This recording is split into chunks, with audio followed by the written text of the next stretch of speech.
Hello मेरे प्यारे दोस्तों, welcome back to my channel. Without wasting any time, let's begin with our part 2 of waiting for Godot. Today will be covering the characters of it. And आपने अगर part 1 नहीं भी देखा है, आप ये वीडियो देख सकते हो, कोई इश्यू नहीं है। बट आई विल रिकमेंड कि पार्ट 1 देखकर आप ये वीडियो देखें, और else you will understand this. First continue with this video and later move on to part 1। Okay, so इस स्टोरी में एस्ट्रागॉन जो है वो हमारा प्रोटैगनिस्ट है। एस्ट्रागॉन और Vladimir they represent every man representing all of humanity, but they also contrast each other in some ways. For example, जो Astragon him, he is primarily concerned with his own feelings, his own suffering, rather than intellectual thoughts. And he has some trouble understanding much of Vladimir's logic and philosophy.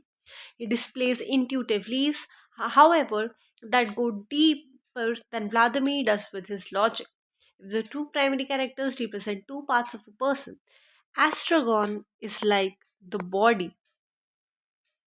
Okay?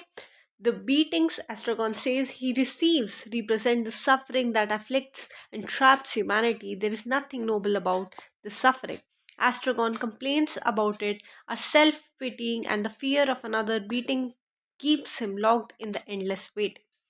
सो एस्ट्रोगॉन और Vladimir कहीं ना कहीं एक जैसे हैं, but उनमें भी कुछ डिफरेंसेस है। जैसे व्लादिमीर जो है वो मोर लॉजिकल है, एस्ट्रोगॉन जो है he is concern with feelings, his own suffering. वो इंटेलेक्चुअल थॉट्स को, फिलोसफी को, व्लादिमीर के लॉजिक को इतना भाव नहीं देता।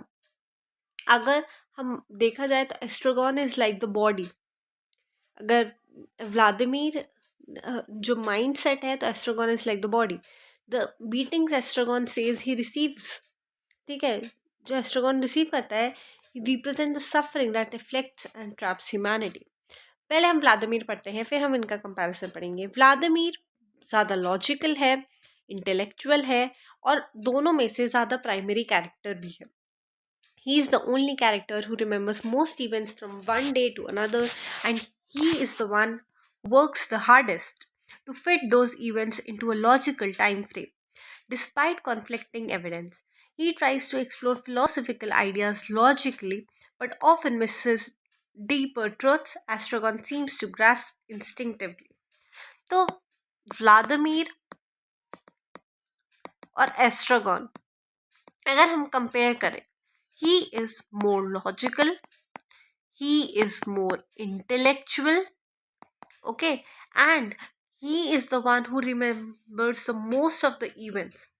He has philosophical ideas, but Astragon जो ट्रुथफुल बातें करता है, जो डीपर ट्रुथ्स ऑफ लाइफ जो एस्ट्रागॉन बोलता है, वो व्लादिमीर कहीं ना कहीं समझ नहीं पाता है।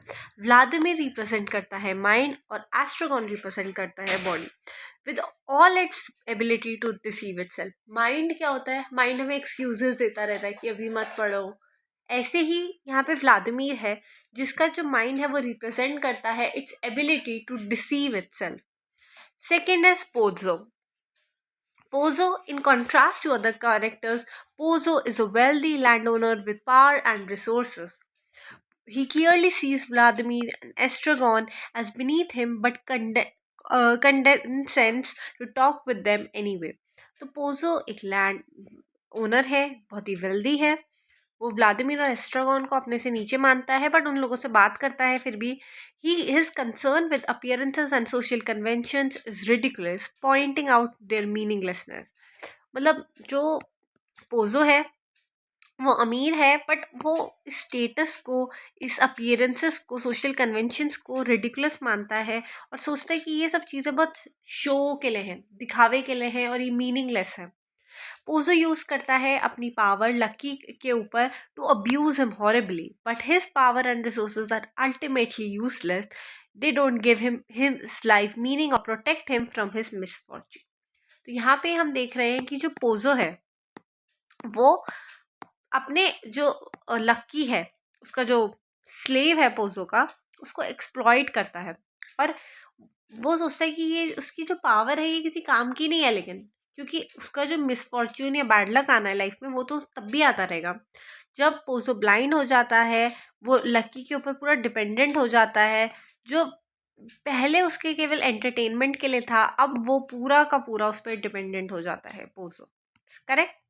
ठीक है। Lucky to help him navigate life becoming pitiful in a single stroke of fate. एक सिंगल स्ट्रोक ऑफ फेट के बाद जो पोजो पहले उसको केवल एक एंटरटेनमेंट के लिए यूज़ करता था, एक कन्वीनियंस के लिए यूज़ करता था, आज वो कम्प्लीटली लक्की पर डिपेंडेंट हो चुका है। लक्की जो है वो पोजो का स्लेव है। वो कॉन्स्टेंटली कैरी करता है burdens that are not his own. Basically his body is constrained much like his free will. ठीक है, अपने बर्डन वो कैरी नहीं कर रहा है, एज एन वो किसका सामान उठा रहा है, वो पोजो का सामान उठा रहा है, लक्की। और these burdens are not his own. This burden is also a pun here, जिसका मतलब है this is like a free will, जो उसकी खुद की फ्री विल नहीं है, लेकिन तब भी वो है, वो एक्सपीरियंस कर रहा है। ठीक है, तो this burden is much, his body is constrained much like his free will, that that is not his own, but he carries them constantly. This might be why he seems not even to consider leaving when Pozo becomes blind. Pozzo के blind होने के बाद भी ये उसे छोड़ता नहीं लगती। ऐसा इसलिए क्योंकि एक टाइम के बाद तुम्हें एक आदत हो जाती है कि तुम्हारी बॉडी, तुम्हारा माइंड सबको सबमिट कर देती है। Can you understand that? This might be why he seems not even consider leaving him. However Lucky demonstrate करता है some willpower during his long speech in act 1। ठीक है, सो लकी डेमोन्स्ट्रेट करता है कुछ power, some willpower he has. ये act 1 की जो उसका मोनोलॉग है उसमें वो डिपेक्ट करता है। He is upset by the prospect of Pozzo selling him, which suggests that he may choose to remain in his role. There is a dependency between Lucky and Pozo that seems related to but not limited to their inequality. तो कहीं ना कहीं जो lucky है वो कुछ will power दिखाता है, ठीक है, और डिमॉन्स्ट्रेट करता है। मतलब बेसिकली लक्की भी नहीं चाहता कहीं ना कहीं उसे छोड़ना, बट इनके बीच में इनइक्वालिटी स्टिल एग्जिस्ट करती है। Quickly I tell you the character map and then we'll move on to the act wise summary. So Vladimir है, पोजो है, लकी है, गोदोट है, एक बॉय है, एस्ट्रोगॉन है। ठीक है, तो Pozzo, Vladimir, boy, Estragon, Godot, Lucky, ये कैरेक्टर पूरे टाइम एब्सेंट रहेगा। हम केवल गोदोट का मैसेंजर, ठीक है, ये बेसिकली अगर मैं तुम्हें समझाऊं तो Estragon also called Gogo, it's a beaten man, he is waiting for Godot. ठीक है, ओके। जो बॉय है ये गोडोट का मैसेंजर है। व्लादिमीर जो है वो न्यूज़ लाता है गोदोट की। ठीक है, bring news of Vladimir is also known as Didi, ध्यान रखना।